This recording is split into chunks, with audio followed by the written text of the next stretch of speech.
Hello all, ఒక చిన్న వీడియోతో మళ్ళీ మీ ముందుకు వచ్చేసానండి. ఈరోజు వీడియో ఏంటో తెలుసా?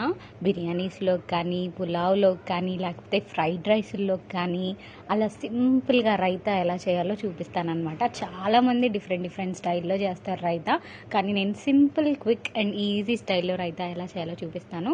ఫస్ట్ మనం గడ్డ పెరుగుని బాగా మిక్స్ చేసేసి అందులోకి ఆనియన్స్ వేసేసి అందులోకి కొత్తిమీర వేసేసి బాగా మంచిగా మిక్స్ చేయాలండి. అండ్ కొంచెం లిటిల్ బిట్ ఆఫ్ సాల్ట్ కూడా యాడ్ చేయాలి, తగినంత.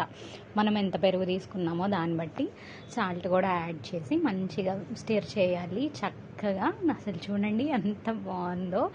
ఫస్ట్ టైం అండి, మరి యూట్యూబ్లో చూపిస్తున్నాననేమో. చాలా టేస్ట్ ఎంత బాగా వచ్చిందో. చాలా హెల్తీగా ఉంటుంది అనమాట. ఇందులో కొంతమంది క్యారెట్స్ వేసుకుంటారు, దానిమ్మలు వేసుకుంటారు. చాలా బాగుందండి టేస్ట్ అయితే నిజంగా. మరి యూట్యూబ్లో చూపిస్తున్నాననేమో. సరే అండి, ఫాలో చేయండి, సబ్స్క్రైబ్ చేయండి, లైక్ చేయండి. బాయ్.